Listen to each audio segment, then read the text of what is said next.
35년 동안 없던 아버지가 이제 와서 뭘 어쩌겠다는 겁니까? 서준혁은 용접봉을 내던지고 오태주를 정면으로 노려봤습니다. 어머니가 평생 당신 돈 한 푼 없이 저를 키웠어요. 재산이요? 집어치우세요. 차가운 말이 철공소 바닥에 내리꽂혔습니다. 오태주는 아무것도 반박하지 못했습니다. 57년을 살아오며 수천억을 움직인 손이 그 자리에서 힘없이 떨렸습니다. 그리고 그때서야 알았습니다.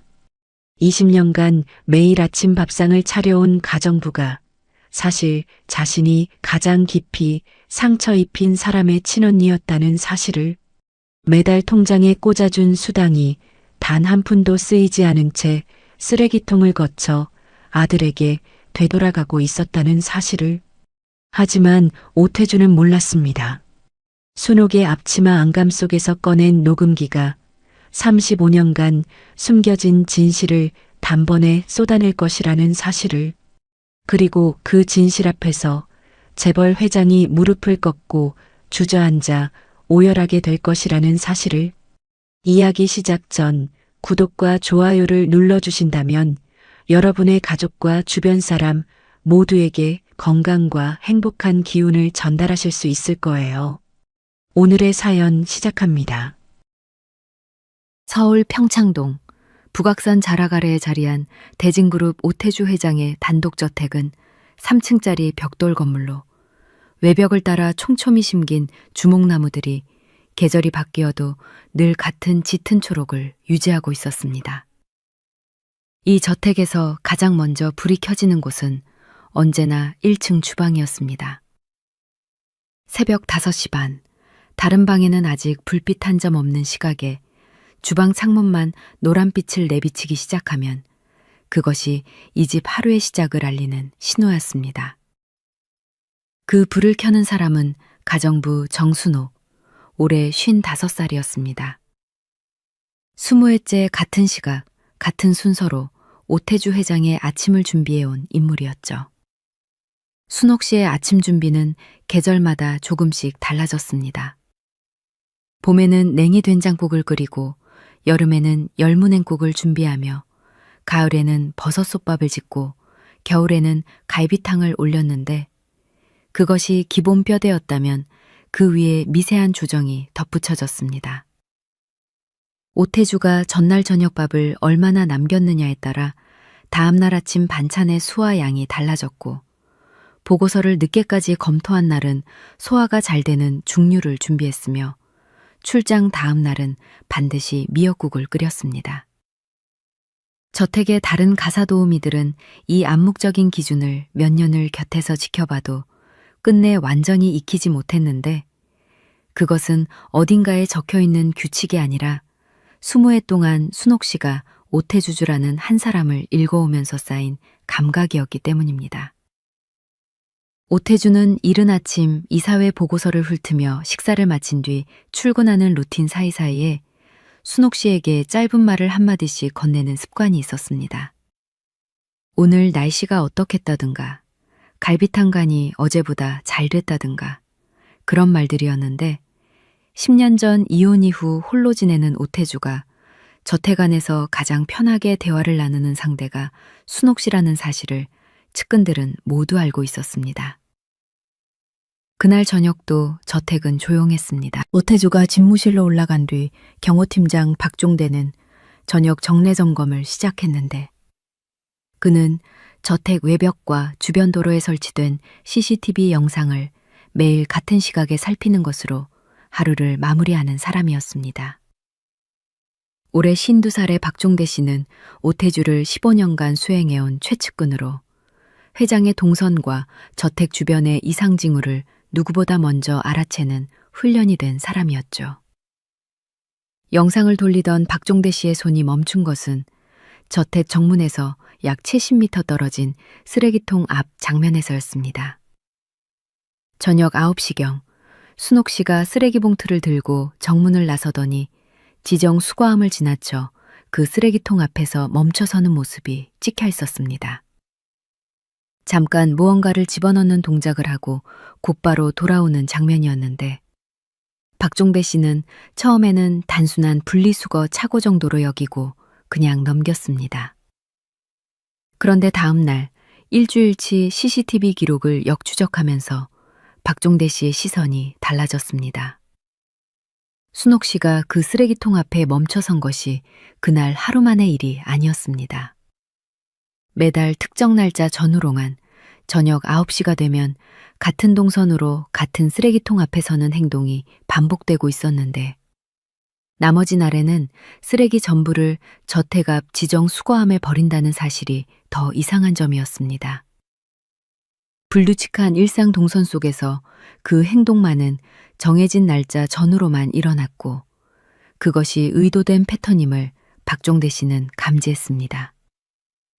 박종배 씨는 영상을 캡처해 오태주에게 보고했습니다. 순옥 씨가 쓰레기통에 넣는 물체가 일반 쓰레기 봉투가 아니라 손에 쥘 수 있는 크기의 작은 봉투처럼 보인다는 것. 그리고 그 쓰레기통 주변이 인근 주민들의 동선이 거의 없는 시간대라는 점을 함께 짚으며 혹시라도 외부와의 정보 전달에 이용되는 것은 아닌지 확인이 필요하다는 의견을 조심스럽게 덧붙였습니다. 오태주는 처음에 CCTV 캡처 화면을 한번 훑고 내려놓으며 대수롭지 않다는 반응을 보였습니다. 그러나 박종대 씨가 순옥 씨가 다른 쓰레기는 모두 저택 앞 지정 수거함에 버린다는 사실, 그리고 그 특정 쓰레기통 주변에 인근 주민 동선이 거의 없다는 사실까지 함께 제시하자 오태주의 표정이 달라졌습니다. 오태주는 잠시 아무 말 없이 캡처 화면을 다시 집어들었다 내려놓고 박종대 씨에게 말했습니다. 다음번에 또 그 행동이 나오면 직접 나가서 확인해봐.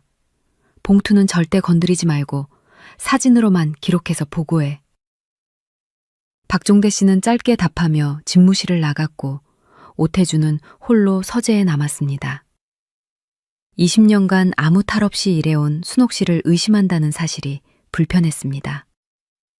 그러나 지금은 대진그룹의 인수합병 협상이 진행 중인 민감한 시기였고 오태주의 경영자적 본능은 그 불편함보다 한 발 앞서 작동하고 있었습니다. 서재에 홀로 앉아 오태주는 순옥 씨가 처음 채용됐던 수모의 전을 떠올렸습니다. 당시 비서실장이었던 고 이강민이 집안일을 믿고 맡길 사람이라며 소개한 인물이었는데 채용 면접에서 말이 없고 눈빛이 차분했던 순옥 씨의 첫인상만이 기억에 선명하게 남아 있었습니다. 그날 면접 자리에서 오태주는 왜 이 일을 하려 하느냐고 물었고 순옥 씨는 가족을 부양해야 한다고 짧게 답했었는데 그 단답이 군더더기 없고 분명하다는 인상을 주어 오태주는 추가 질문 없이 채용을 결정했습니다.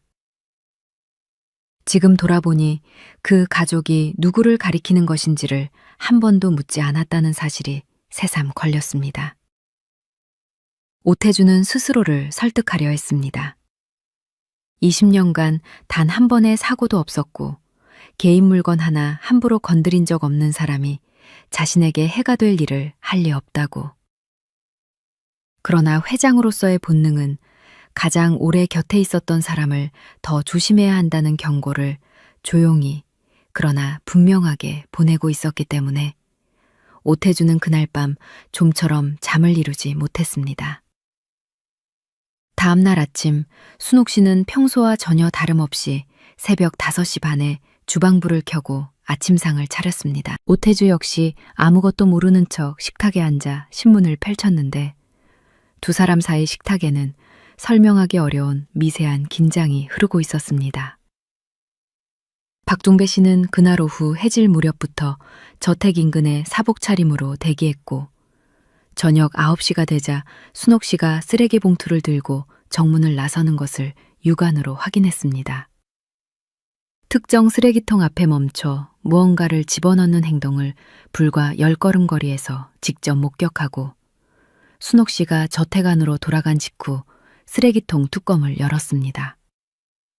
일반 쓰레기 봉투들 위에 하얀 봉투 하나가 얹혀 있었습니다.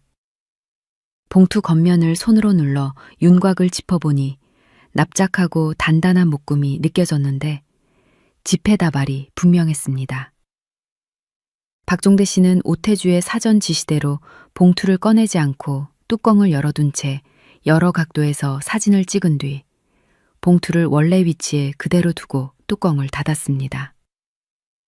사진을 오태주에게 전달하자 오태주는 봉투의 형태와 두께를 눈으로 확인하는 순간 표정이 굳었습니다.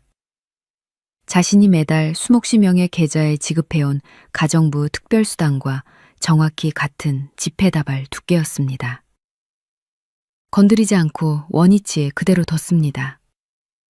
박동대 씨가 보고하자 오태주는 잘했다는 짧은 말과 함께 곧장 경리팀장에게 전화를 걸었습니다. 순옥시 명의 계좌의 최근 6달 입출금 내역을 확인한 결과 매달 수당이 입금된 직후 이틀 안에 전액 현금으로 인출된 기록이 예외 없이 반복되고 있었습니다. 더 이상한 것은 기본급여는 매달 일부씩 분산저축하는 패턴을 보이는 반면 특별수당만은 입금 후 이틀을 넘긴 적이 단 한 번도 없다는 사실이었습니다. 특별수당 지급이 시작된 6해 전부터 지금까지 단 한 달의 예외도 없이 이 패턴은 반복되고 있었습니다. 오태주는 박종대 씨에게 말했습니다. 쓰레기통 주변 잠복은 유지해. 그 봉투 건드리지 말고 누가 가져가는지 반드시 잡아내야 해. 순옥이가 협박을 당하는 건지 외부에 뭔가를 팔고 있는 건지 가능성 다 열어두고 그 돈이 어디로 가는지부터 밝혀내. 박종대 씨가 집무실을 나선 뒤 오태주는 홀로 사진 속 봉투를 다시 들여다봤습니다. 구김도 없고 오형도 없이 반듯하게 정렬된 채 쓰레기통 위에 얹혀있는 봉투. 순옥 씨가 그 돈을 자신을 위해 쓴 흔적이 전혀 없다는 것이 이상하게 마음에 걸렸습니다. 협박 피해자의 태도인지 아니면 또 다른 무언가의 증거인지 오태주는 그 판단이 쉽게 서지 않았습니다. 다음 날 오후 박종대 씨는 오태주에게 한 가지 의견을 먼저 꺼냈습니다. 이 사안은 외부에 노출되면 기업 이미지에 타격이 올 수 있습니다. 경찰이나 외부 기관에 넘기기보다는 안에서 먼저 정황을 파악하는 것이 바람직하다고 봅니다. 오태주는 잠시 생각하다 고개를 끄덕였고 짧게 말을 보탰습니다. 그래, 조사 전 과정 자네한테 맡기지. 박종대 씨가 가장 먼저 움직인 것은 순옥 씨의 통화 기록이었습니다. 공식 수사 경로로는 접근할 수 없는 자료였기 때문에 그는 전직 경찰 출신의 비공식 정보망을 경유해 최근 6달치 기록을 입수했습니다. 법적 증거 능력은 없었지만 내부 조사 목적으로는 충분히 활용할 수 있는 수준이었죠. 조회 결과 월 한두 차례 수당 인출 시점 전후로 짧은 통화가 반복되는 번호 하나가 눈에 들어왔습니다. 그런데 해당 번호는 선불유심 기반으로 가입자 실명 정보가 등록되어 있지 않아서 통화 상대방의 신원을 즉시 파악하는 것이 불가능했고 박종대 씨는 같은 루트를 통해 그 선불 번호의 기지국 접속 기록을 추가로 확인하는 방향으로 나아갔습니다. 통화 발신 위치가 매번 성동구 마장동 일대 반경 500m 이내로 수렴된다는 사실이 확인됐습니다. 특정 장소에서만 주기적으로 사용되는 번호라는 점에서 통화 상대방이 그 지역을 거점으로 생활하는 인물일 가능성이 높다는 내용을 박종대 씨는 오태주에게 보고했고 오태주는 그 보고를 들으면서 어제 밤 내내 머릿속을 맴돌던 생각을 다시 떠올렸습니다. 북임 하나 없이 반듯하게 정렬된 채 쓰레기통 위에 얹혀있던 봉투. 그 돈이 단 한 푼도 쓰이지 않았다는 것. 순옥 씨가 수당을 착복하거나 개인적으로 쓰는 것이 아니라 외부의 강압에 의해 돈을 전달하는 역할만 하고 있을 가능성에 오태주는 무게를 두고 있었습니다. 순옥의 동선은 하루 종일 감시 유지하고 지금 진행 중인 인수합병 관련 자료 접근 이력도 전부 점검해. 오태주가 지시하자 박종배 씨가 고개를 숙이며 말을 보탰습니다. 녹음이 필요합니다, 회장님. 순옥 씨가 직접 누군가와 접촉하고 있을 경우 녹음이 가장 확실한 증거가 됩니다. 오태주는 잠시 말이 없었습니다. 20회를 믿어온 사람의 일상에 녹음기를 심는다는 것이 쉽게 결정될 일은 아니었지만 대진그룹 전체가 걸린 협상이 진행 중인 지금은 감정보다 판단이 먼저여야 했습니다. 어떻게 할 건가? 순옥 씨가 매일 걸치는 면 앞치마가 있습니다. 안감 솔기 사이에 초소형 녹음기를 넣으면 본인이 눈치채기 어렵습니다. 오태주는 창가로 걸어가 잠시 밖을 내다보다 말했습니다. 해. 박종대 씨는 세탁 위탁업체 직원으로 위장한 저택 내부 직원을 통해 세탁실에 보관 중이던 순옥 씨의 앞치마를 꺼냈습니다. 안감 솔기 사이에 손톱만한 크기의 녹음기를 삽입하고 다시 세탁실에 갖다 두는 데까지 걸린 시간은 채 20분이 되지 않았는데 그 신속함이 오히려 박종대 씨 자신에게 묘한 불편함을 남겼습니다.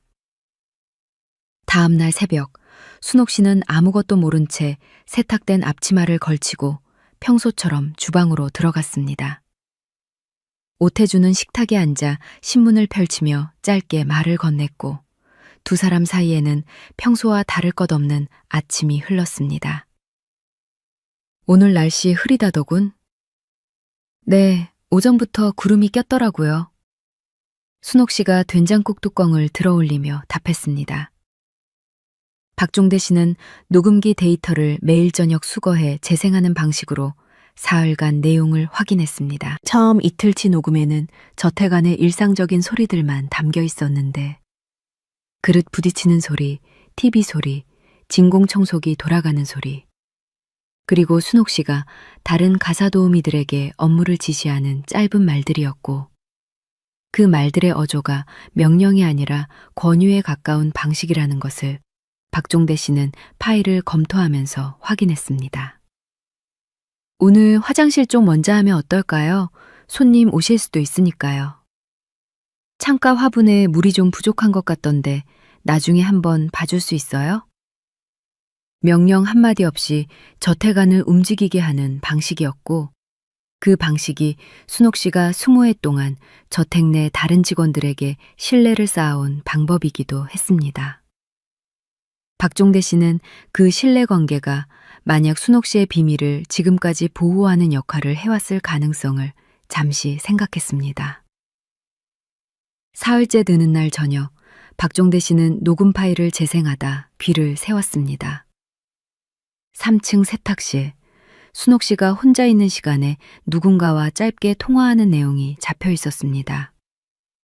전화를 받자마자 낮은 목소리로 건넨 말이었습니다.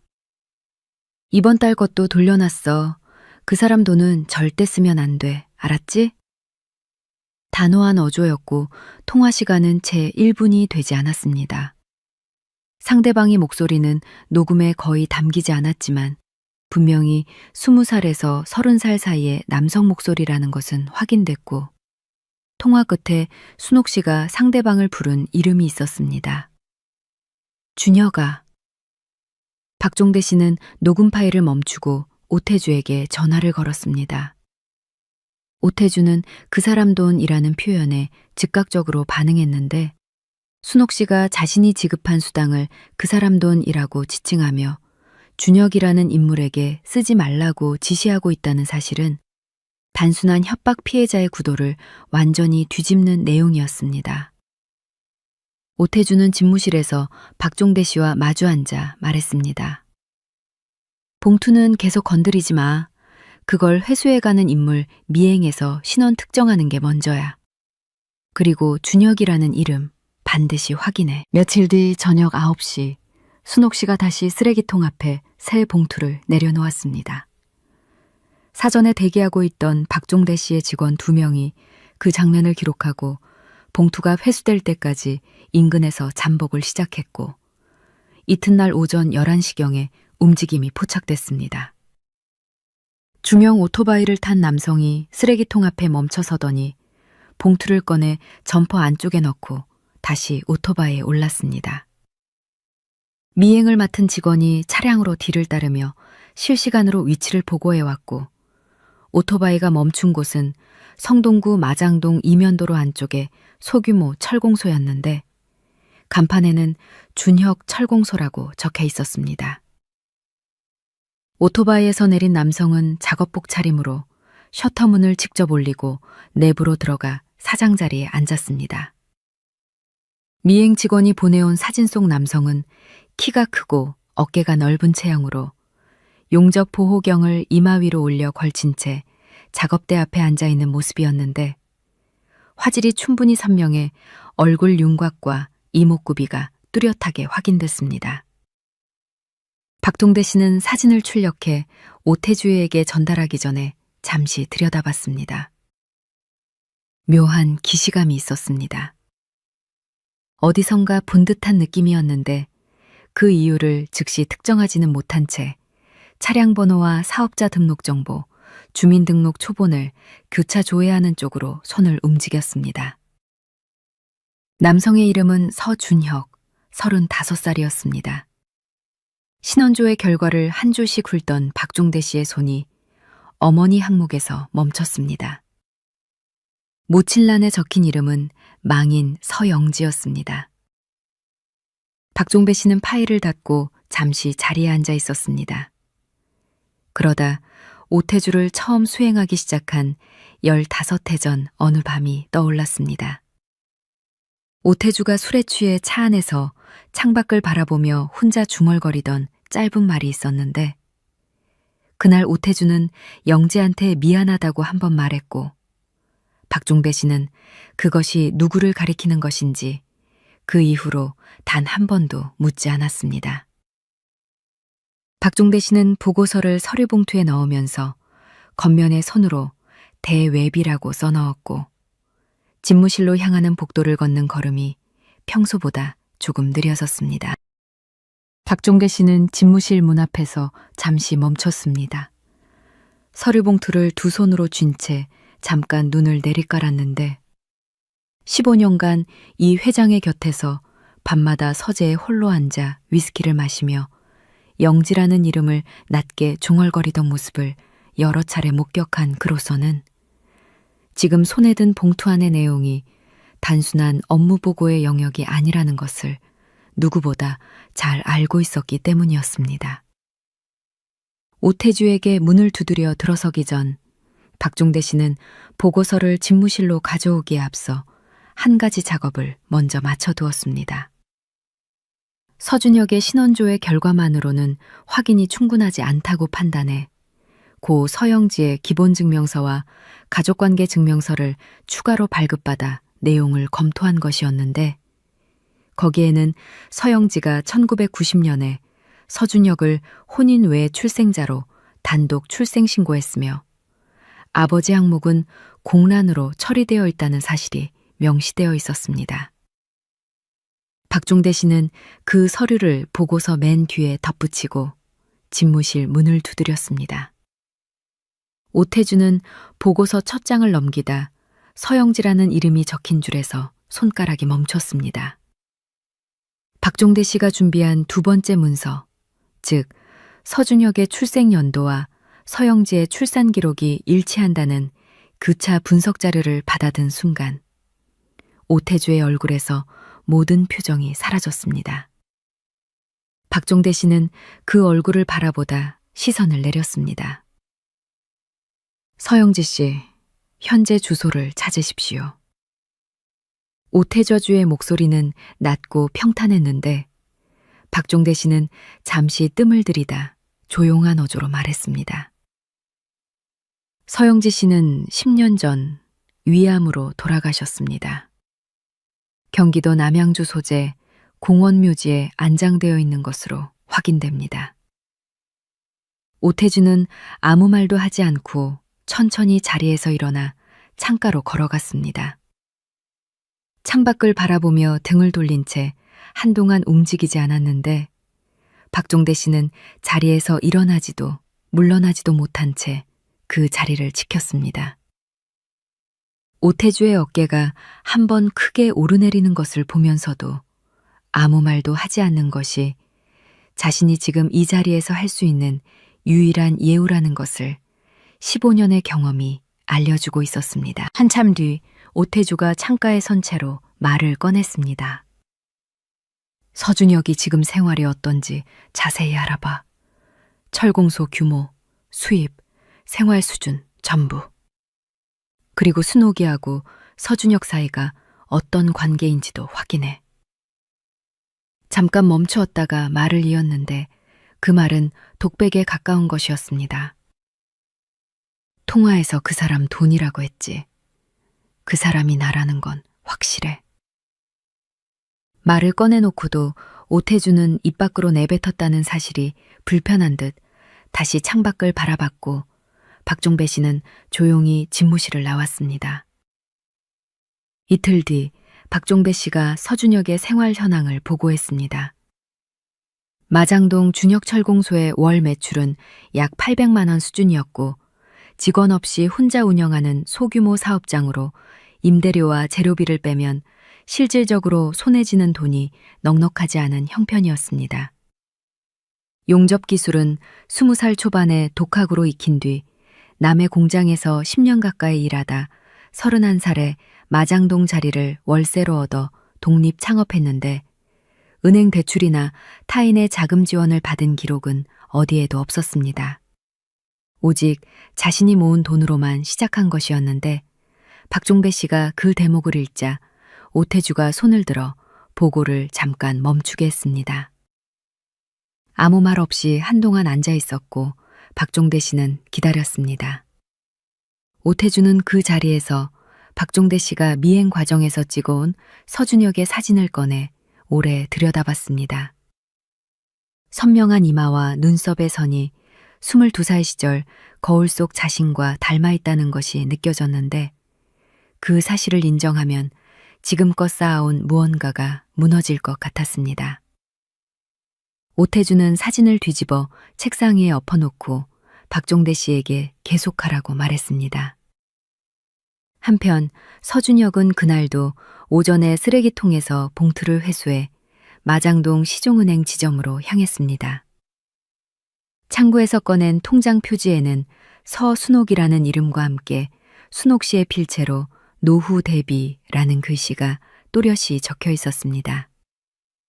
서준혁은 창구 직원에게 200만 원을 입금하고 통장 잔액이 늘어난 숫자를 확인하면서도 표정 하나 바꾸지 않고 은행 문을 나섰습니다. 서준혁이 이 통장을 처음 개설한 것은 6해 전이었습니다. 그의 순옥 씨의 건강검진에서 혈압과 혈당 수치에 이상 징후가 나타났다는 소식을 전해들은 직후였는데 그때부터 순옥 씨는 오태주의 수당을 직접 저축하는 대신 현금으로 인출해 서준혁에게 맡기는 방식으로 노후 자금을 쌓아왔습니다.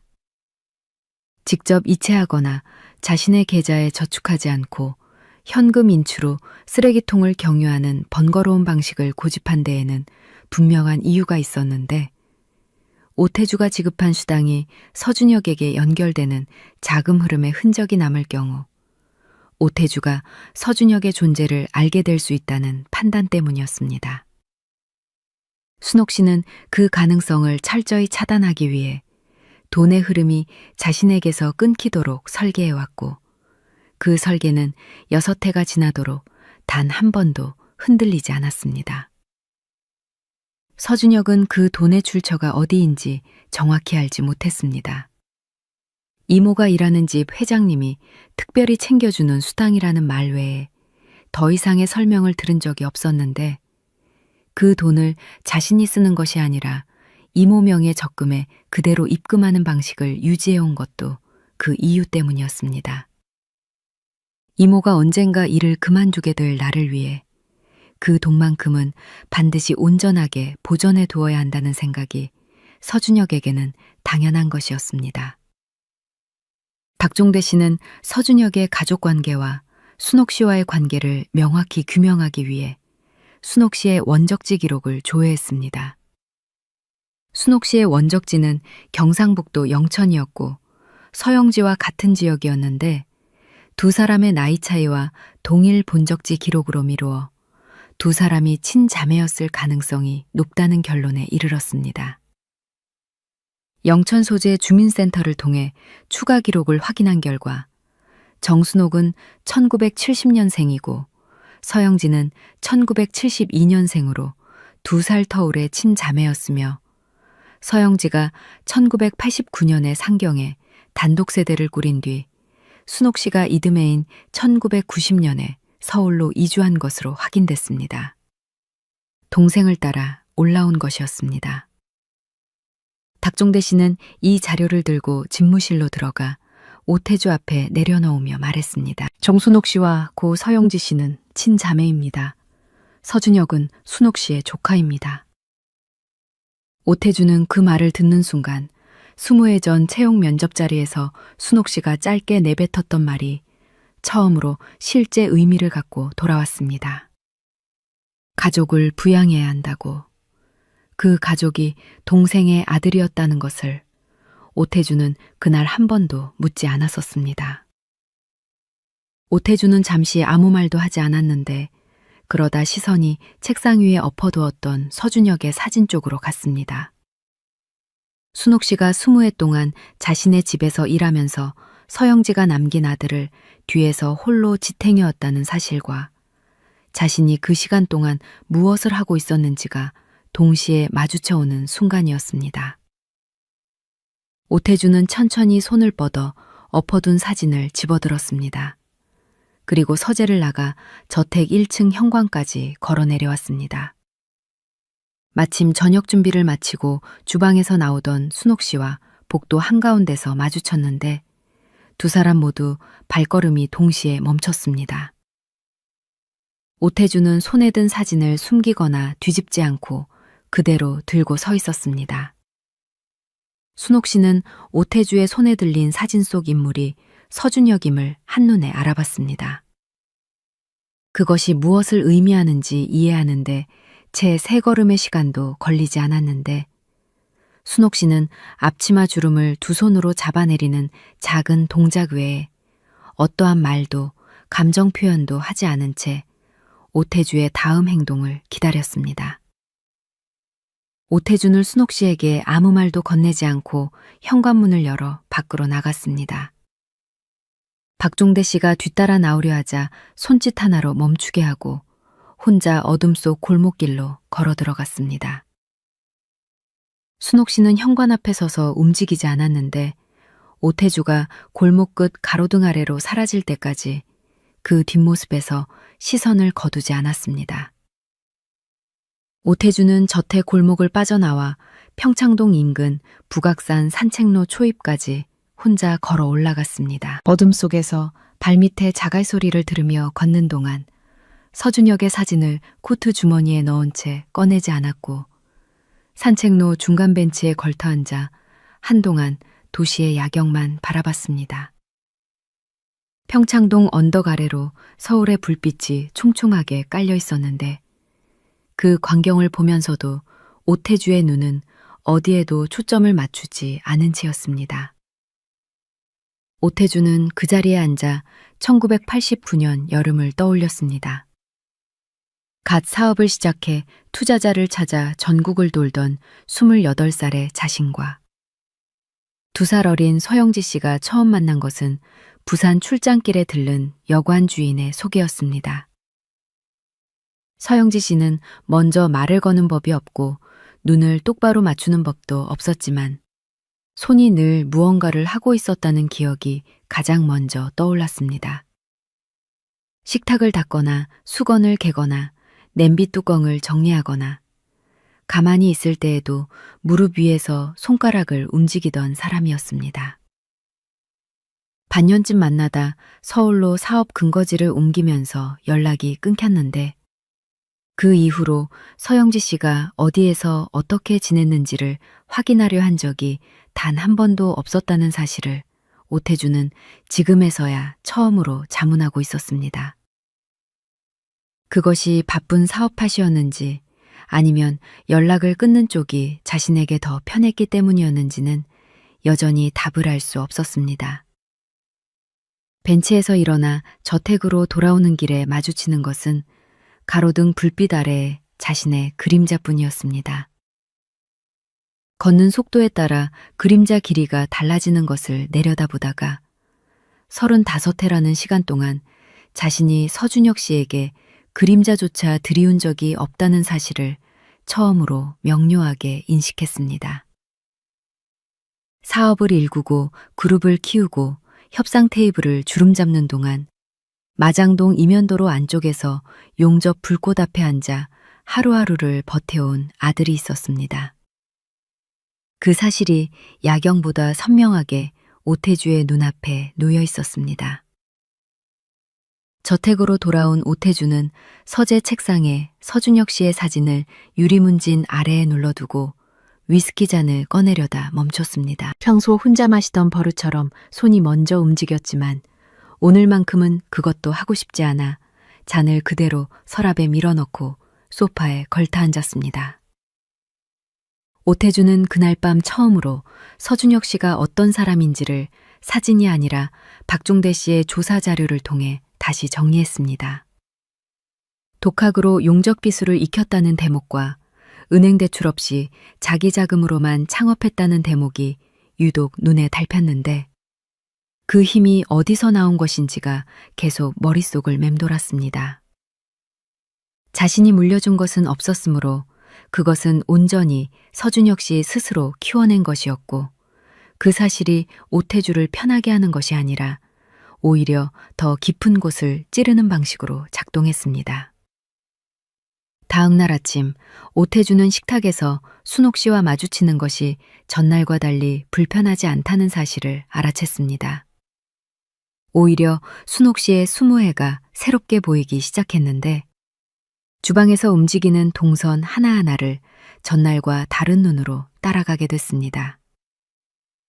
갈비탕 뚜껑을 들어 간을 보는 손, 반찬 그릇을 식탁 위에 놓는 순서, 아무 말 없이도 오태주의 신문 위치를 조정해두는 습관. 그 모든 것이 20회 동안 서준혁 씨를 지탱하면서도 이 자리를 지켜온 사람의 손이었습니다. 순옥 씨는 그날 아침 오태주가 무언가 달라졌다는 것을 아침상을 물리는 동작에서 감지했습니다. 오태주가 밥을 전날보다 많이 먹었고 신문을 반쯤 접어 식탁 위에 올려두었는데 20회 동안의 경험으로 순옥 씨는 그것이 무엇을 뜻하는지 알고 있었습니다. 전날 밤을 뜬 눈으로 지새운 사람은 아침을 남기는 법인데 오태주는 남기지 않았고 그 사실이 순옥 씨의 손을 잠깐 멈추게 했습니다. 오태주는 출근길 차 안에서 박종배 씨에게 말했습니다. 서준혁하고 직접 접촉하는 건 아직 하지 않겠어? 그 이유를 따로 설명하지 않았고 박종배 씨도 굳이 이유를 묻지 않았습니다. 박종배 씨는 오태주가 서준혁 씨 쪽으로 직접 움직이는 것을 보류한 배경을 생각했습니다. 조사가 완료되지 않은 상황에서 섣불리 접촉했다가 상황이 통제를 벗어날 수 있다는 경영자적 판단이 아직 살아있다고 볼 수도 있었지만 한편으로는 오태주가 그 만남을 아직 감당할 준비가 되지 않았을 수도 있다는 생각이 함께 들었습니다. 박종대 씨는 두 가지 해석 중 어느 쪽도 입 밖으로 꺼내지 않은 채 자리를 지켰습니다. 그날 오후 박종대 씨는 서준혁 씨에 대한 추가 신원조사를 마무리하면서 어머니 서영지 씨의 사망 이후 홀로 생계를 꾸려온 열해 동안의 기록을 한 장의 요약표로 정리했습니다. 표의 마지막 줄에는 현재 미혼, 부양가족 없음이라고 적혀 있었습니다. 박종대 씨는 오태주에게 전달하기 전 그 두 글자 앞에서 잠시 멈췄는데 서준혁 씨가 35해 동안 아버지의 부재 속에서 자랐으면서도 가정을 꾸리는 것을 유보하고 있다는 사실이 어떤 의미에서 오태주가 35해 전 서영지 씨를 떠났을 때의 상황과 구조적으로 닮아 있다는 생각이 들었기 때문이었습니다. 닮아 있다는 것이 연결의 증거인지 단절의 반복인지는 박종대 씨가 판단할 영역이 아니었으므로 그는 요약표를 봉투에 넣고 자리에서 일어났습니다. 오태주는 그날 저녁 서재에서 유리문진 아래 눌러두었던 서준혁 씨의 사진을 다시 꺼내들었습니다. 가방에 넣지도 않고 서랍에 넣지도 않은 채 책상 위에 앞면이 보이도록 세워두기로 했습니다. 전날 밤 뒤집어 두었던 것과 달라진 선택이었는데 오태주 자신도 그 차이를 의식하고 있었습니다. 무언가를 인정하는 방식이 반드시 말로만 이루어지는 것은 아니라는 것을 이 나이에 서재 책상 위에서 배우고 있었습니다. 이틀 뒤 순옥 씨는 저녁 9시 정각에 쓰레기 봉투를 들고 정문을 나서며 평소와 같은 동선으로 쓰레기통 앞에 멈추어 다음 달치 봉투를 내려놓았습니다. 그 행동이 여전히 저택 CCTV와 박종대 씨의 잠복 시선 안에 들어있다는 사실을 순옥 씨는 알지 못한 채였습니다. 박종대 씨는 순옥 씨가 저택으로 돌아간 직후 오태주에게 보고했고 오태주는 잠시 침묵하다가 말했습니다. 이번에도 건드리지 마. 그러고 나서 잠깐 사이를 두고 한마디를 덧붙였는데 그것은 박종대 씨에게 하는 말이었지만 오태주 자신에게 하는 말이기도 했습니다. 순옥이가 이 행동을 몇 년째 이어왔다는 게 어떤 의지인지 이제는 이해해. 오태주는 그날 처음으로 순옥 씨를 직접 불러 마주 앉는 대신 경리팀의 지시에 순옥 씨의 특별수당 금액을 다음 달부터 50% 인상하는 처리를 조용히 진행했습니다. 어떤 설명도 붙이지 않았고 인상의 이유를 적은 메모 한 장도 없었는데 그것이 지금 자신이 할 수 있는 유일한 형태의 행동이라는 것을 오태주는 명확히 알고 있었습니다. 순옥 씨는 다음 달 수당이 늘어난 통장 잔액을 확인하는 순간 그 자리에서 한동안 움직이지 않았습니다. 회장이 아무 말도 하지 않았다는 사실이 오히려 그가 무언가를 알게 되었다는 신호임을 20회의 경험이 조용히 알려주고 있었기 때문이었습니다. 순옥 씨는 그날 저녁 평소보다 30분 이른 시각에 세탁실 창가로 올라가 서준혁 씨에게 전화를 걸었습니다. 통화는 짧았습니다. 이번 달 금액이 달라질 거야. 그 말 하나만 전하고 전화를 끊었는데 달라지는 이유가 무엇인지는 전달하지 않았습니다. 박종대 씨는 이날의 녹음 파일을 재생하면서 순옥 씨가 통화 시각을 평소보다 앞당겼다는 사실과 내용이 이례적으로 짧았다는 두 가지 변화를 오태주에게 보고했습니다. 오태주는 그 변화가 순옥 씨가 무언가를 감지했다는 신호라는 박종대 씨의 해석에 고개를 끄덕이면서도 특별한 후속 지시를 내리지 않았습니다.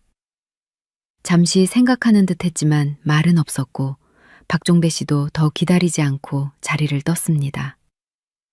오태준주는 그날 밤 서재에서 책상 위에 세워둔 서준혁 씨의 사진을 바라보며 오래 앉아 있었습니다. 순옥 씨가 이 모든 것을 알면서도 20회 동안 매일 아침 같은 시각에 같은 순서로 아침 식사를 차려온 이유가 자신에 대한 원망이 아니라 다른 무언가였을 가능성에 대해 오태주는 처음으로 진지하게 생각하기 시작했습니다.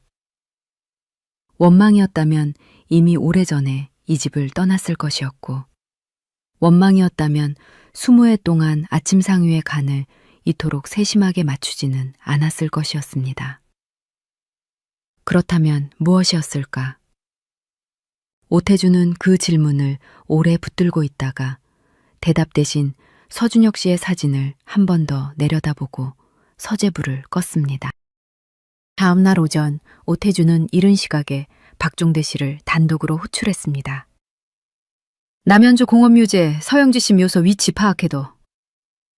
그 말 뒤에 어떤 계획도 어떤 일정도 따라붙지 않았는데 박종대 씨는 그 요청의 무게를 설명 없이 이해했습니다. 당일 오후 안으로 묘소 위치를 확보해 문서로 정리한 뒤 집무실로 가져왔고 오태주는 그 문서를 서랍 안에 서준혁 씨의 사진 옆에 나란히 넣고 서랍을 닫았습니다. 아무런 말이 없었고 박종대 씨도 묻지 않았는데 두 사람 사이의 공기는 그것으로 충분했습니다. 순옥 씨는 그 무렵 이틀 연속으로 오태주의 식사량이 줄어든 것을 확인하고 있었습니다.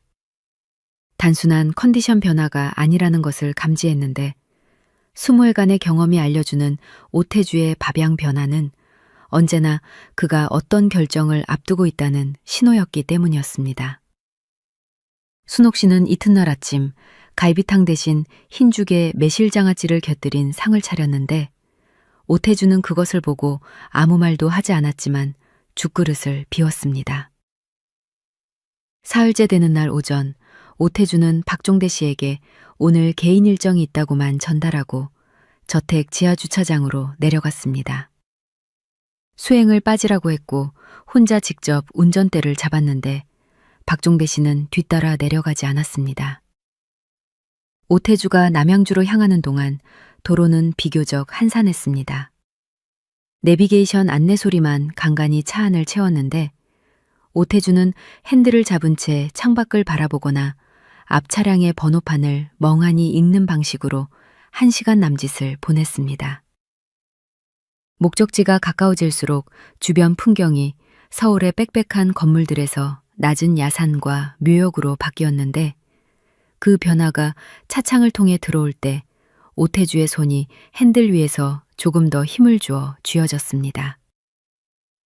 공원묘지 입구에서 오태주는 차를 세우고 관리 직원에게 서영지라는 이름과 안장연도를 말했습니다.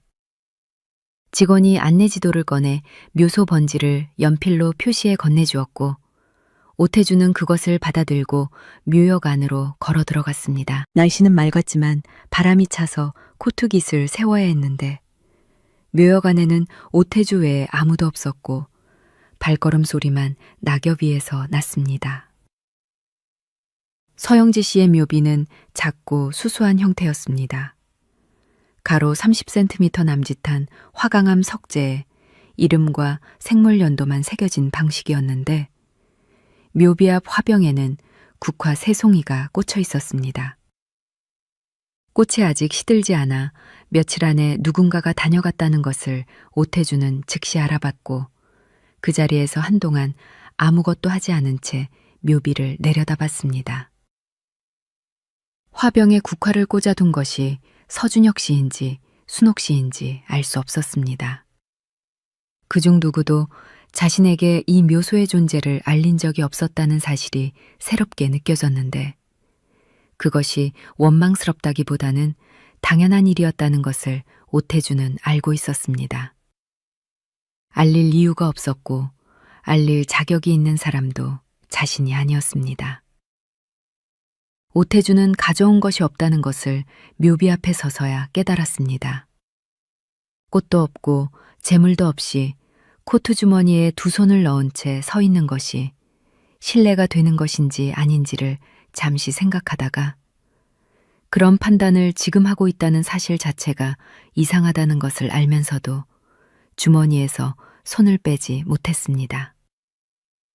35해 동안 한 번도 찾아오지 않은 사람이 이제 와서 예를 갖추는 것이 무슨 의미인지 그것조차 계산하고 있는 스스로가 오태주에게는 낯설었습니다. 약 15풋분쯤 서 있다가 오태주는 발걸음을 돌렸는데 묘역을 빠져나와 공원묘지 입구 쪽으로 걷다가 입구 근처의 꽃 판매대 앞에서 멈춰 섰습니다.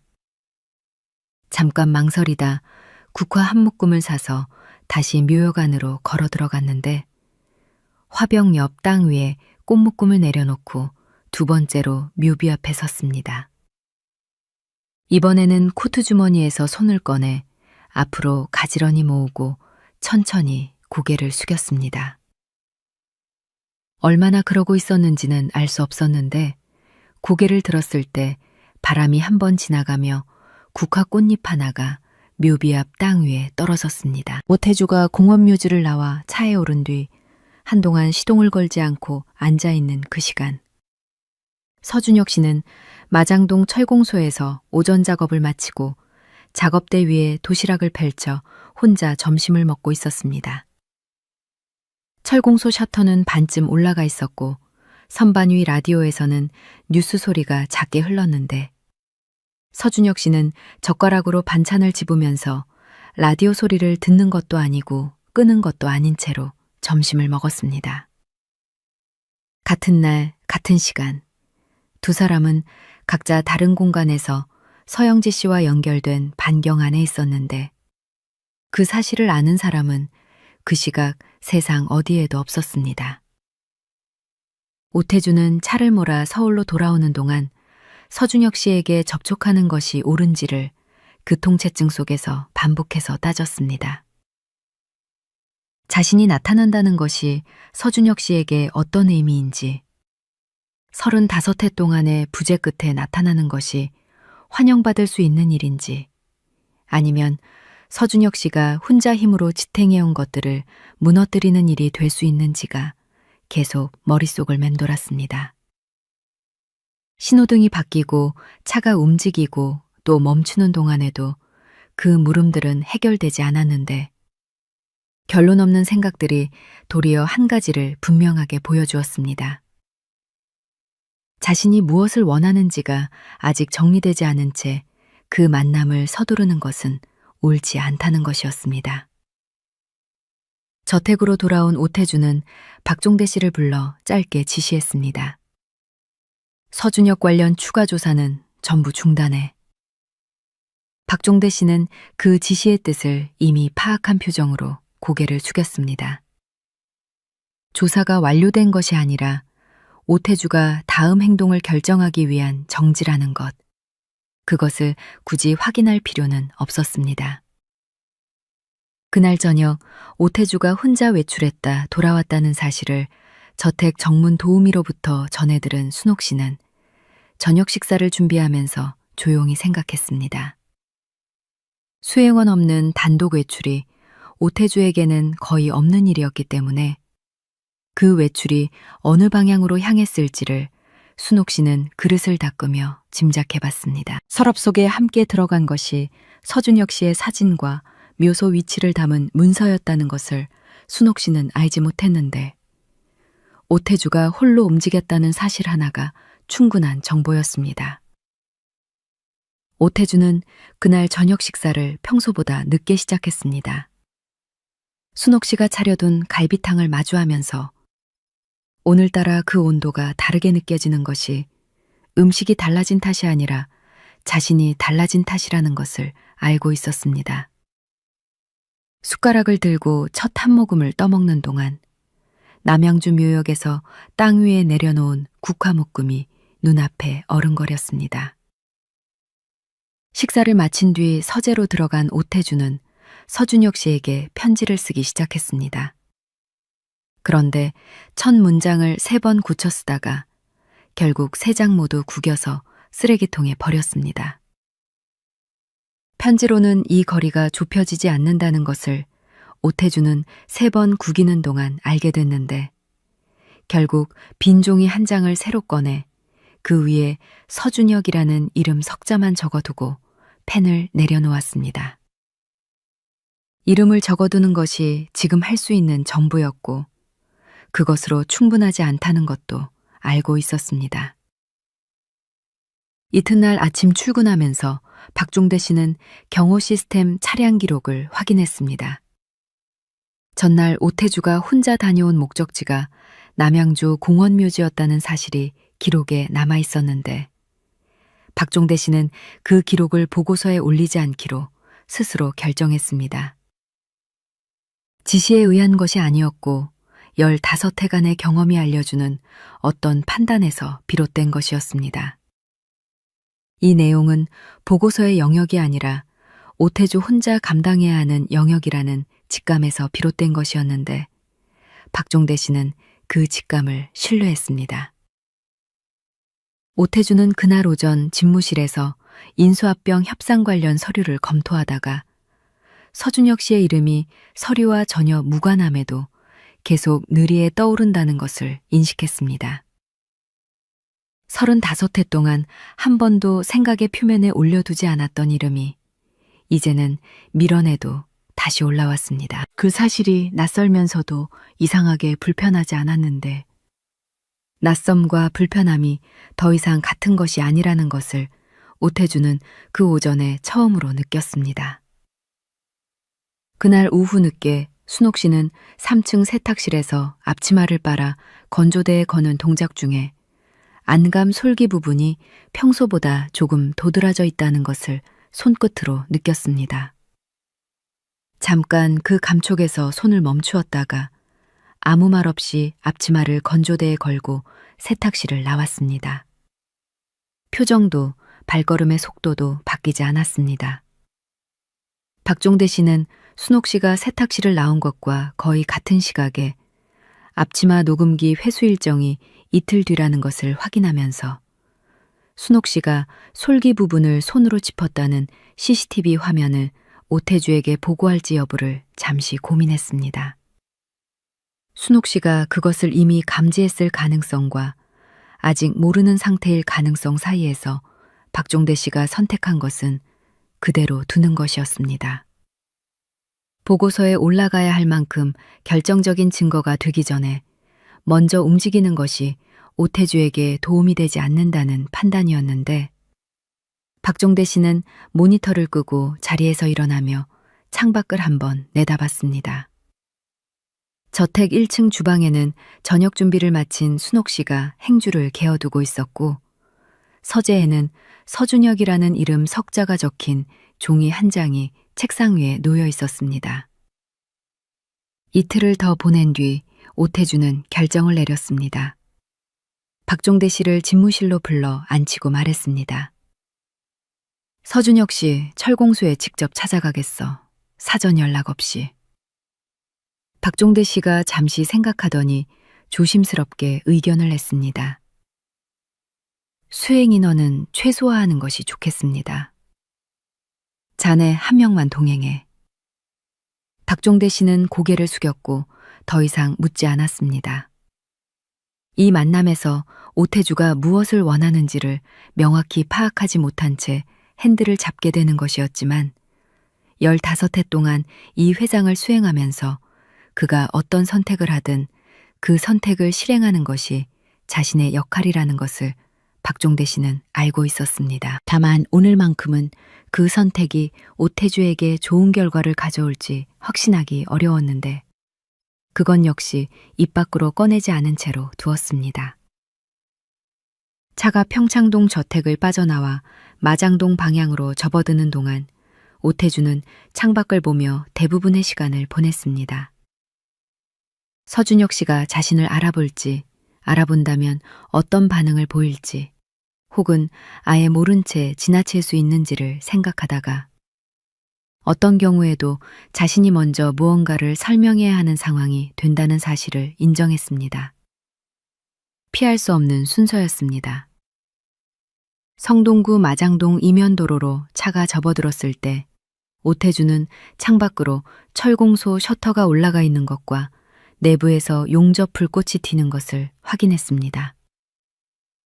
박종대 씨가 차를 세우려는 찰나 오태주가 손을 들며 말했습니다. 천천히 가. 차는 철공소 앞을 한번 그냥 지나쳤습니다. 오태주는 지나치는 동안 철공소 안쪽을 시야 끝으로 훑었는데 작업대 앞에서 몸을 숙이고 있는 서준혁 씨의 윤곽이 잠깐 보였습니다. 박종대 씨는 아무 말 없이 이면도로를 한 블록 돌아 다시 철공소 앞에 차를 세웠습니다. 오태주는 혼자 내렸습니다. 차에서 기다려. 박종대 씨가 고개를 끄덕이는 것을 확인하고 오태주는 셔터가 올라가 있는 철공소 입구 앞에 섰습니다. 내부에서 용접 불꽃이 간헐적으로 튀고 있었고 쇠가 달궈지는 냄새가 입구까지 번져 있었습니다. 오태주는 그 자리에서 잠시 멈췄는데 발을 들여놓는 것과 그냥 서 있는 것 사이의 거리가 이상하게 좁혀지지 않았습니다. 철공소 안에서 서준혁 씨가 인기척을 느낀 것은 그때였습니다. 보호경을 들어올리고 고개를 돌렸는데 입구에 서 있는 인물이 작업복 차림이 아닌 코트 차림의 중년 남성이라는 것을 즉시 확인하면서 주문 손님이나 납품업체 관계자가 아님을 알아챘습니다. 그러나 알고 있는 얼굴도 아니었기 때문에 서준혁 씨는 용접봉을 내려놓고 자리에서 일어나 상대를 바라봤습니다. 오태주는 서준혁 씨가 일어서는 순간 그의 전체 윤곽을 마주했습니다. 키와 어깨폭과 서 있는 방식이 사진에서 보았던 것보다 훨씬 실체감이 있었는데 보호경을 이마 위로 밀어 올린 채 자신을 바라보는 눈빛의 방향이 어디선가 알고 있는 시선과 겹쳤습니다. 오태주는 그 시선을 받으면서 한동안 말을 시작하지 못했습니다. 서준혁 씨는 방문객이 아무 말 없이 입구에 서 있자 먼저 무슨 일이냐고 묻는 대신 작업대 아래에서 걸레를 꺼내 손에 묻은 기름을 닦기 시작했습니다. 상대가 말을 꺼낼 때까지 기다리는 방식이었는데 그 기다림이 오히려 상대를 재촉하지 않는 방식으로 작동한다는 것을 오태주는 철공소 바닥을 내려다보다 알아챘습니다. 서두르지 않아도 된다는 무언의 허락 같은 것이었습니다. 오태주는 자신이 누구인지를 밝히는 데 필요한 말들을 머릿속에서 순서대로 정렬하려 했지만 어느 것도 먼저 나오지 않았습니다. 대진그룹 회장이라는 직함도 아니었고 서영지 씨를 만난 경위도 아니었고 여기에 온 이유를 설명하는 말도 아니었습니다. 결국 오태주는 말 대신 코트 주머니에 손을 넣어 사진을 꺼냈습니다. 박종대 씨가 미행 중 찍어온 서준혁 씨 본인의 사진이었습니다. 오태주는 그것을 서준혁 씨 쪽으로 내밀었습니다. 서준혁 씨는 자신의 사진을 낯선 중년 남성이 건네는 상황을 이해하는데 잠시의 공백이 있었습니다. 사진을 받아 들여다보다가 고개를 들어 오태주를 정면으로 바라봤는데 그 눈빛이 이해가 아니라 확인을 요구하는 것처럼 단단하게 고정됐습니다. 오태주는 그 시선 앞에서 입을 열었습니다. 서영지를 알았습니다. 대진그룹 회장이라는 직함도 서영지 씨와의 관계에 대한 설명도 어떤 의도로 이곳에 왔는지에 대한 설명도 모두 생략한 말이었습니다. 그 한 문장으로 자신을 규정하고 입을 닫았습니다. 서준혁 씨는 그 말을 듣는 순간 손에 들고 있던 걸레를 작업대 위에 내려놓았습니다. 오태주를 똑바로 바라보는 눈빛에서 어떤 감정도 즉각적으로 읽히지 않았는데 오래 침묵하다가 말을 꺼냈습니다. 어머니를 알았던 사람들은 대부분 이미 만날 기회가 지났습니다. 짧고 무겁게 전달된 말이었습니다. 오태주는 반박하지 않았습니다. 그 말이 옳다는 것을 알고 있었고 그 옳음을 부정하기 위해 여기에 온 것이 아니었습니다. 철공소 바닥을 한번 내려다본 뒤 다시 서준혁 씨의 얼굴을 바라보면서 말했습니다. 오늘은 그냥 한번 보고 싶었습니다. 서준혁 씨는 그 답변에 즉각 반응하지 않았습니다. 잠시 오태주를 바라보다가 다시 용접봉을 집어드는 것으로 대답을 대신했습니다. 오태주가 돌아갈 것인지 더 있을 것인지를 묻거나 재촉하지 않고 보호경을 내리려는 자세를 갖추는 그 동작이 이 상황에서 서준혁 씨가 어떤 방식으로 대응을 선택했는지를 말보다 분명하게 드러내고 있었습니다. 오태주는 철공소 입구에 서서 서준혁 씨가 다시 보호경을 내리고 불꽃을 튀기는 장면을 한동안 바라보다 몸을 돌렸습니다. 돌아서는 그 순간 서준혁 씨가 작업을 잠시 멈추었다가 다시 시작했다는 것을 오태주는 알아챌 수 없었습니다. 멀리 차 안에서 그 장면을 바라보던 박종대 씨만이 보았습니다. 차 안으로 돌아온 오태주는 자리에 앉은 뒤 시동을 걸라는 말을 하지 않았습니다. 앞유리를 통해 철공소 입구를 바라보는 동안 박종대 씨는 조수석에서 아무것도 묻지 않고 기다렸고 차 안에는 두 사람의 숨소리만 있었습니다. 한참 뒤 오태주가 말했습니다. 그냥 가자. 박종대 씨가 차를 출발시키면서 마장동 이면도로를 빠져나오는 동안 두 사람은 아무 말도 하지 않았습니다. 라디오도 켜지지 않았습니다. 서준혁 씨는 오태주가 철공소를 떠난 뒤 작업을 멈췄습니다. 용접봉을 작업대 위에 내려놓고 그 위에 걸터 앉아 보호경을 손에 들고 한동안 천장을 바라봤는데 어머니를 알았다고 말한 중년 남성의 얼굴이 천장 어딘가에 맺히는 것 같았습니다. 특히 눈썹과 이마의 선이 자신이 오래전부터 거울에서 보아온 것과 닮아 있다는 사실을 서준혁 씨는 그 자리에서 처음으로 명확하게 의식했습니다. 그날 저녁 서준혁 씨는 순옥 씨에게 전화를 걸었습니다. 이모, 오늘 낯선 사람이 철공소에 찾아왔어. 순옥 씨는 3층 세탁실 창가에 서서 아무 말 없이 듣고 있었는데 서준혁 씨가 말을 이었습니다. 어머니를 알았다고 했어. 나이가 50대 중반쯤 됐는데 내 사진을 들고 왔더라고. 내가 아무 반응도 안 했더니 그냥 갔어. 순옥 씨의 손이 창틀 위에서 멈췄습니다. 잠시 침묵했다가 짧게 물었습니다. 많이 놀랐어? 별로. 서준혁 씨의 대답은 짧았는데 그 짧음 안에 어떤 감정이 담겨 있는지를 순옥 씨는 조용히 헤아렸습니다. 통화를 끊고 창밖 어둠 속을 한동안 바라봤습니다.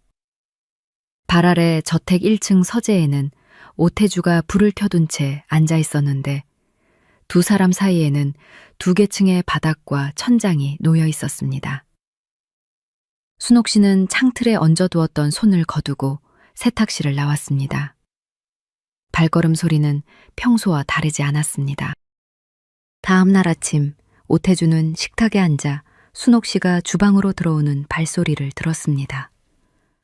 새벽 5시 반이면 어김없이 시작되는 그 소리가 어제와 오늘이 다른 무게로 들렸습니다.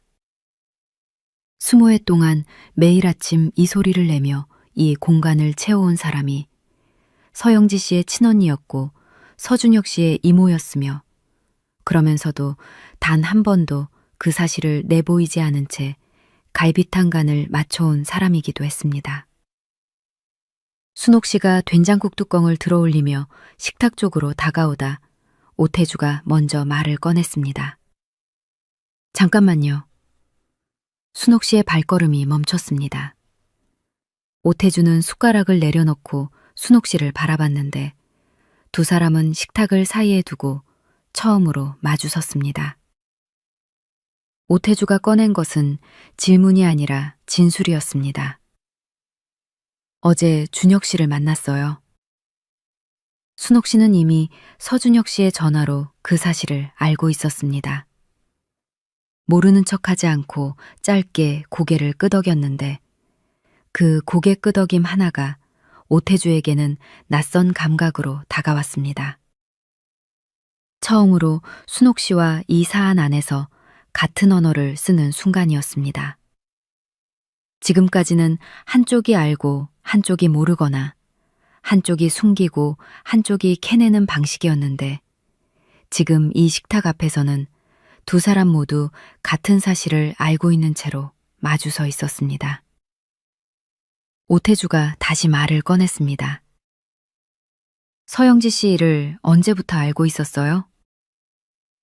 순옥 씨는 시선을 잠깐 내렸다가 다시 올렸습니다. 처음부터 알고 있었습니다. 이 집에 일하러 온 것도 그것과 무관하지 않아요. 오태주는 그 말을 듣고 아무것도 묻지 않았습니다. 답변 안에 담긴 의미의 무게를 소화하는데 잠시의 시간이 필요했는데 20회 전 면접 자리에서 가족을 부양해야 한다고 짧게 답했던 순옥 씨의 목소리가 지금 그 의미와 함께 다시 들리는 것 같았습니다. 오태주는 그 자리에서 한 가지를 더 묻고 싶었습니다. 20회 동안 자신의 집에서 일하면서 서준혁 씨를 뒤에서 지탱해온 행동이 원망에서 비롯된 것인지 아니면 다른 무언가에서 비롯된 것인지를. 그러나 그 질문은 끝내 입 밖으로 나오지 않았는데 지금 이 자리에서 그것을 묻는 것이 옳은지 알 수 없었기 때문이었습니다. 순옥 씨는 오태주가 말을 잇지 않자 앞치마를 고쳐매며 주방으로 들어갔습니다. 그 뒷모습을 바라보던 오태주는 밥숟가락을 들었다가 내려놓고 잠시 후 다시 드는 동작을 반복하며 식사를 마쳤습니다. 오태주는 그날 출근하지 않고 저택 집무실에서 화상회의로 오전 일정을 처리했습니다. 회의를 마친 뒤 오후에 박종대 씨를 불러 요청했습니다. 서준혁 씨 철공소 사업 현황하고 앞으로 성장 가능성을 정리해줘. 외부 자문 없이 내부 조사 수준으로. 박종대 씨는 그 요청의 성격이 이전과 다르다는 것을 즉시 파악했습니다. 감시와 추적의 맥락이 아니었는데 상대방의 역량을 파악하려는 맥락으로 전환된 것이 요청의 어조에서 분명하게 느껴졌습니다. 그 전환이 오태주가 어떤 결정 쪽으로 기울어가고 있는지를 암시한다고 해석하면서도 박종대 씨는 자리에서 일어나 고개를 숙였습니다. 한편 서준혁 씨는 그날도 철공소에서 혼자 작업을 이어갔습니다. 오전에는 금속 구조물 용접 주문을 처리하고 오후에는 납품처에서 발주한 산업용 선반 부품을 제작하면서 전날 찾아온 중년 남성의 얼굴이 간헐적으로 떠올랐습니다. 불꽃을 튀겨야 하는 작업 중에는 끼어들 틈이 없었지만 부품의 치수를 재거나 작업대를 정리하는 사이사이마다 그 얼굴이 돌아왔습니다. 서준혁 씨는 그것을 억지로 밀어내지도 붙잡아 두지도 않은 채 그냥 왔다 가도록 두었습니다. 이틀 뒤 박종대 씨가 사업 현황 자료를 오태주에게 전달했습니다. 자료에는 현재 거래처 현황, 월 평균 수주액, 임대계약 만기 시점, 인근 유사업종 대비 단가 경쟁력이 담겨 있었는데 성장 가능성 항목의 마지막 줄에는 기술력 대비 영업망 부재가 주요 제약 요인이라고 적혀 있었습니다. 오태주는 그 표현 앞에서 손이 멈췄습니다. 재진그룹 제조 계열사 중 금속 가공 부품을 외주 발주하는 계열사가 두 곳이라는 사실이 즉각적으로 연결됐는데 그 연결이 어떤 의도에서 비롯된 것인지를 오태주는 잠시 스스로에게 물었습니다. 도움이라는 이름을 달고 있지만 상대가 원하지 않는 방식으로 개입하는 것이 될 수도 있다는 생각이 함께 왔습니다. 오태재주는 자료를 서랍에 넣고 잠갔습니다. 그날 저녁 오태주는 서재문을 열고 복도에서 이동 중이던 순옥 씨를 불러 세웠습니다. 준혁 씨가 도움을 원하는 사람인지 아닌지 알고 있어요? 순옥 씨는 멈추고 오태주의 얼굴을 바라봤습니다. 잠시 생각하는 표정이었다가 짧게 답했습니다. 모릅니다. 그 모른다는 말이 단순한 정보 부재가 아니라는 것을 오태주는 순옥 씨의 표정에서 읽었습니다. 그것은 회장님이 직접 물어봐야 알 수 있는 것이라는 뜻이었고 순옥 씨가 그 답을 자신 대신 미리 준비해 줄 수 있는 영역이 아니라는 뜻이기도 했습니다. 오태주는 고개를 끄덕이고 서재로 들어갔습니다. 다음 날 오전 오태주는 다시 한번 서준혁 씨를 찾아가기로 결정하면서 이번에는 방식을 달리하기로 했습니다. 사전에 연락을 취하는 쪽이 맞다는 판단이 섰는데 그 연락의 경로는 박종대 씨가 아니라 순옥 씨를 통하는 것이 옳다는 생각도 함께 왔습니다. 오태주는 아침상을 물리는 순옥 씨를 주방 앞에서 불러 세우고 말했습니다. 준혁 씨한테 물어봐줘요. 내가 다시 한번 찾아가도 되겠냐고. 강요가 아니라는 것도 반드시 전해줘요. 순옥 씨는 그릇을 든 채 오태주의 말을 듣다가 짧게 알겠다고 했습니다. 오태주가 다시 한 가지를 덧붙였습니다. 싫다고 하면 그걸로 끝이야. 순옥 씨는 아무 말 없이 주방으로 들어갔습니다. 다음 날 오전 순옥 씨는 세탁실 창가에서 서준혁 씨에게 전화를 걸었습니다. 통화는 짧았는데 순옥 씨가 오태주의 뜻을 전달하는 방식은 직접적이었습니다. 저번에 철공소 왔던 분이 한 번 더 찾아뵙고 싶다고 하는데 네가 싫으면 그냥 싫다고 하면 돼. 서준혁 씨는 잠시 침묵했습니다. 순옥 씨는 기다렸는데 그 침묵이 얼마나 됐는지를 재지 않았습니다. 잠시 후 서준혁 씨의 목소리가 들렸습니다. 오고 싶으면 와도 돼. 순옥 씨는 알았다고 짧게 답하고 전화를 끊었습니다.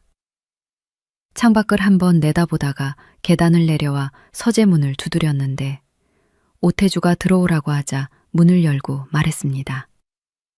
와도 된다고 했습니다. 오태주는 고개를 끄덕였습니다. 그 고개 끄덕임 뒤에 오태주의 어깨 위에 얹혀있던 무언가가 조금 가벼워지는 것을 복도 끝에서 마주치게 된 박종대 씨가 멀리서 감지했습니다. 그날 밤 서재에서 오태주는 서준혁 씨와의 두 번째 만남을 준비했습니다. 편지를 쓰지도 않았고 무언가를 가져가려 하지도 않았는데 다만 이번에는 자신이 누구인지를 어떻게 설명할 것인지를 오래 생각했습니다. 어머니를 알았다는 말 한마디로 첫 번 만남을 마무리했다면 두 번째 자리에서는 그것보다 조금 더 나아가야 할 것이었습니다. 대진그룹 회장이라는 직함은 이 자리에서 아무런 역할을 하지 못한다는 것을 오태재주는 알고 있었습니다. 서준혁 씨에게 그 직함은 무게가 아니었고 오히려 그 무게를 내려놓은 사람이 어떤 말을 꺼내는지가 이 만남의 실질이 될 것이었습니다. 오태주는 1989년 여름 부산 여관에서 처음 서영지 씨를 만났던 날부터 서울로 올라오기까지 반년 동안의 기억을 하나씩 되짚었습니다. 그녀가 손을 늘 무언가에 놀리고 있었다는 것.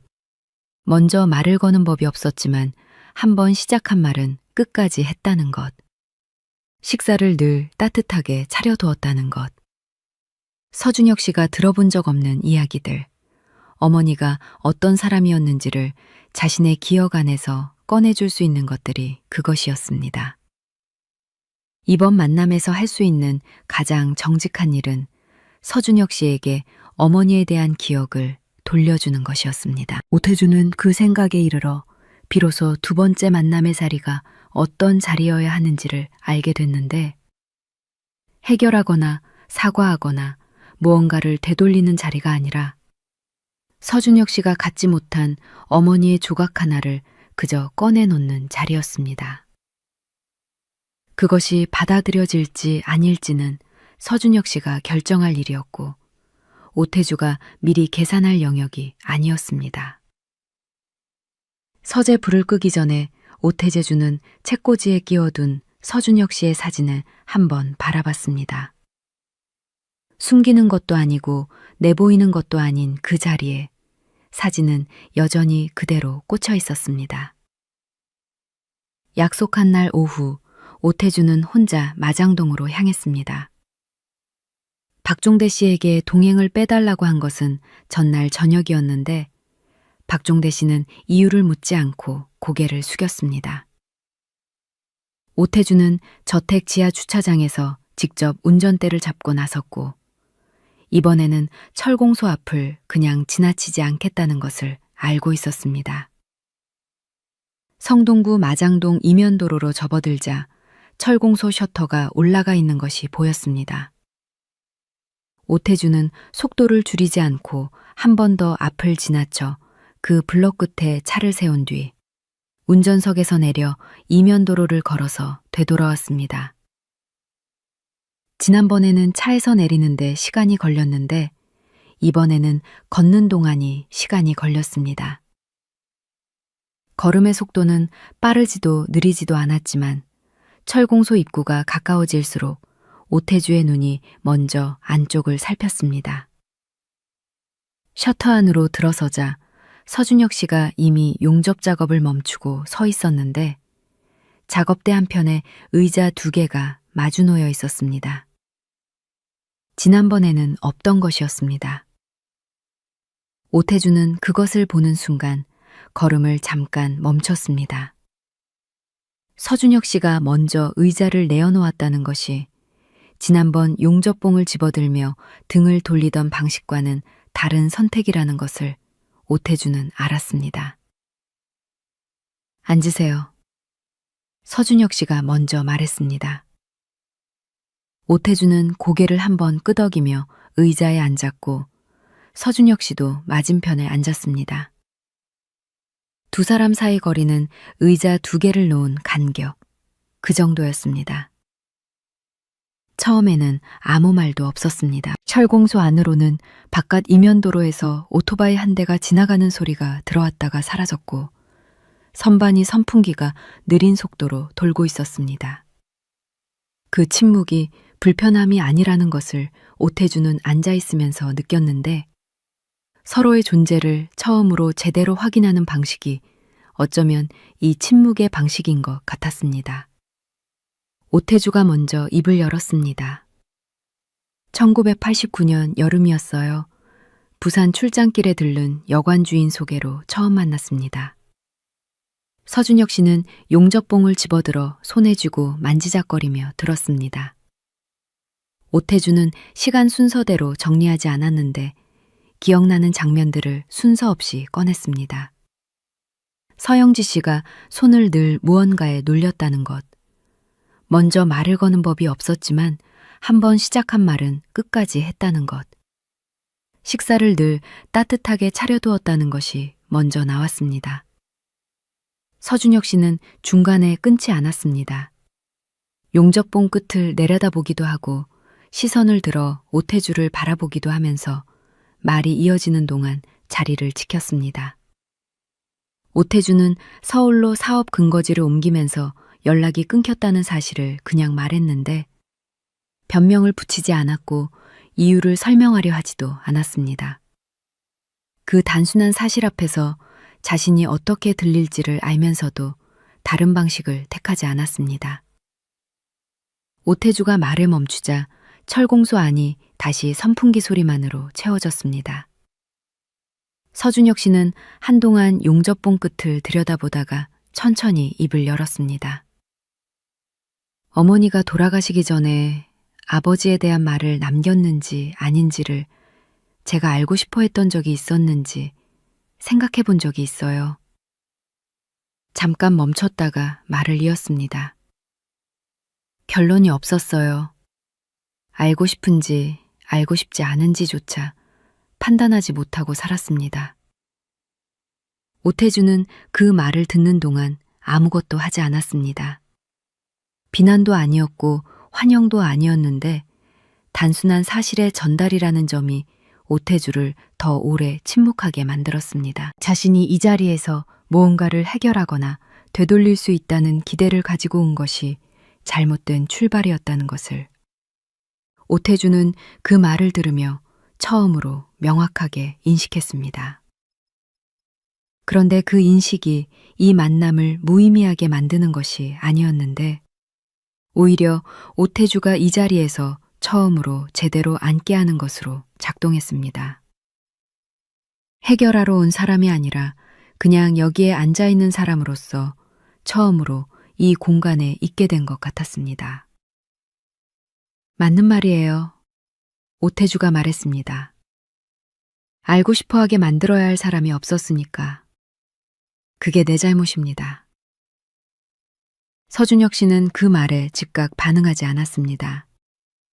용접봉을 작업대 위에 내려놓고 손을 작업봉 무릎 위에 얹으며 오태주를 바라봤는데 그 시선이 반박을 준비하는 것도 아니고 받아들이는 것도 아닌 채 그냥 거기 있었습니다.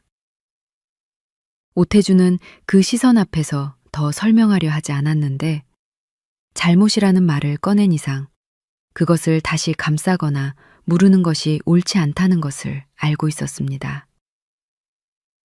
두 사람은 그날 철공소에서 약 1시간을 보냈습니다. 대화의 분량은 많지 않았지만 오고 가는 말의 속도가 느렸고 그 사이사이마다 침묵이 있었으며 그 침묵이 어색함이 아니라 두 사람 각자가 방금 꺼낸 말을 소화하는 시간으로 작동했습니다. 나중에 서준혁 씨가 작업대 위에 올려두었던 물컵 2개 중 하나를 오태주 쪽으로 밀었는데 오태주는 그것을 받아 한 모금 마셨습니다. 일어설 때가 됐다다는 것을 두 사람은 말없이 동시에 알았습니다. 오태주가 먼저 자리에서 일어났고 서준혁 씨도 따라 일어섰는데 들어왔을 때와 나갈 때의 자세가 달라진 것을 두 사람 모두 느꼈습니다. 오태주가 철공소 출입구 쪽으로 걸음을 옮기다 돌아서며 물었습니다. 다시 와도 되겠습니까? 서준혁 씨는 즉답하지 않았는데 잠시 오태주를 바라보다가 말했습니다. 막지는 않겠습니다. 오태주는 그 말을 충분한 것으로 받아들이고 이면도로로 걸어 나왔습니다. 뒤에서 서준혁 씨가 셔터를 반쯤 내리는 소리가 들렸는데 오태주는 돌아보지 않고 차를 세워둔 쪽으로 걸었습니다. 서준혁 씨는 반쯤 내린 셔터 안에서 혼자 남은 공간에 서 있다가 의자 2개를 원래 자리에 돌려놓기 시작했습니다. 맞은편 의자부터 밀어 제자리에 두고 오태주가 앉았던 의자를 밀다가 손을 한번 의자 등받이 위에 짚었습니다. 잠깐 그러고 있다가 손을 뗐습니다. 저녁 무렵 평창동 저택으로 돌아온 오태주는 박종대 씨를 불러 서준혁 씨 관련 조사 파일 전체를 자신이 직접 보관하겠다는 의사를 전달했습니다. 박종대 씨는 해당 파일의 사본 없이 원본 일체를 오태주에게 넘겼는데 2사람 사이에서 말로 오간 것은 그것뿐이었지만 그것으로 이 사안이 더 이상 업무적 조사의 대상이 아님이 합의된 셈이었습니다. 오태주는 서재로 들어가 파일을 책상 위에 두고 책꽂이에서 서준혁 씨의 사진을 꺼냈습니다. 서랍에 넣는 대신 파일 맨 앞장에 끼워두고 파일을 책꽂이 제일 안쪽 칸에 세워뒀습니다. 숨기는 것도 아니고 꺼내놓는 것도 아닌 자리였는데 그 자리가 지금 이 관계에 맞는 자리라는 것을 오태주는 알고 있었습니다. 순옥 씨는 그날 저녁 오태주가 식사를 평소 시각에 시작하고 밥을 전부 먹었다는 것을 확인했습니다. 그리고 서재불이 자정 전에 꺼졌는데 이혼 이후 처음 있는 일이었습니다. 순옥 씨는 그것을 확인하고 주방불을 끄면서 아무 말도 하지 않았습니다. 이튿날 아침 박종대 씨는 집무실로 들어서면서 오태주의 책상 위가 평소보다 정돈되어 있다는 것을 알아봤습니다. 쌓여있던 서류들이 정리되어 있었고 위스키 잔이 보이지 않았는데 박종대 씨는 시선을 책꽂이 쪽으로 옮기지 않고 업무 보고를 시작했습니다. 오태주는 그날 오전 인수합병 협상 관련 최종 회의를 주재하면서 평소와 같은 방식으로 안건을 처리했습니다. 회의 중 서준혁 씨의 이름이 떠오르지 않는 것이 아니라 떠올라도 회의 진행을 방해하지 않게 됐다는 사실을 회의가 끝난 뒤에야 알아챘는데 2가지가 동시에 존재할 수 있다는 것이 오태주에게는 새로운 방식이었습니다. 그로부터 이틀 뒤 순옥 씨는 저녁 9시에 평소와 같은 동선으로 쓰레기통 앞에 이번 달치 봉투를 내려놓았습니다. 봉투 안의 금액은 이전보다 50% 늘어난 것이었는데 봉투 위에 아무것도 적혀 있지 않다는 것은 이전과 같았습니다. 서준혁 씨는 다음날 오전 봉투를 회수해 은행으로 향했습니다. 창고 앞에서 잔액을 확인하다 늘어난 폭을 보고 잠깐 멈췄습니다. 그러나 입금을 진행하고 통장을 닫으면서 표지에 적힌 순옥 씨의 필체를 한번 내려다보고 가방에 넣었는데 은행 문을 나서며 잠깐 하늘을 올려다봤습니다. 구름이 조금 끼어 있었습니다. 그날 오후 오태주는 서재에서 서준혁 씨와의 다음 만남을 생각했습니다. 계열사 발주 이야기는 아직 이른 것으로 판단했고 사업 지원이나 물질적인 도움에 관한 이야기는 그것보다도 더 뒤의 일이었습니다. 서준혁 씨가 오태주가 건네는 것을 받겠다고 결정할 수 있는 자리가 먼저 만들어져야 한다는 것을 오태주주는 알고 있었는데 그 자리는 만남의 횟수가 쌓이면서 저절로 생기는 것이지 오태주가 준비해서 가져갈 수 있는 것이 아니었습니다. 다음에 찾아갈 때 꺼낼 수 있는 것은 서영지 씨에 대한 기억뿐이었고 그것으로 충분하다는 생각이 섰습니다. 저녁이 되자 주방에서 순옥 씨가 내일 아침을 위한 재료를 손질하는 소리가 들렸습니다. 도마 소리와 물소리가 번갈아 났는데 오태주는 그 소리를 들으면서 자리에 앉아 있었습니다.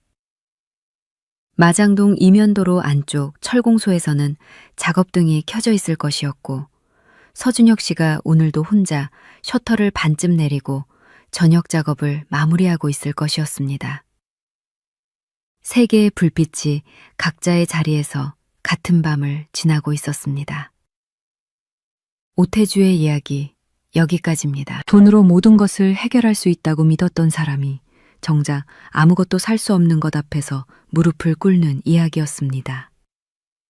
그리고 그 곁에서 20년을 묵묵히 버텨온 한 여자의 이야기이기도 했고요. 세 사람이 각자의 자리에서 같은 밤을 지나는 장면으로 이야기가 끝났는데 저는 그 장면이 오래 마음에 남았습니다. 완전히 하나가 된 것도 아니고 그렇다고 완전히 멀지도 않은 그 거리. 어쩌면 관계라는 게 원래 그런 것인지도 모르겠다는 생각이 들었습니다. 우리 주변에도 말 한마디 없이 오래 곁을 지켜온 사람이 있지 않으신가요? 혹시 그 사람이 떠오르셨다면 오늘 한번 먼저 말을 건네보시는 건 어떨까요? 긴 이야기 끝까지 함께 해주셔서 진심으로 감사합니다. 이 이야기가 어떻게 느껴지셨는지 댓글로 편하게 남겨주시면 반갑게 읽겠습니다.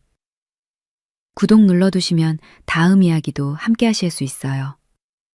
또 좋은 사연으로 찾아뵙겠습니다.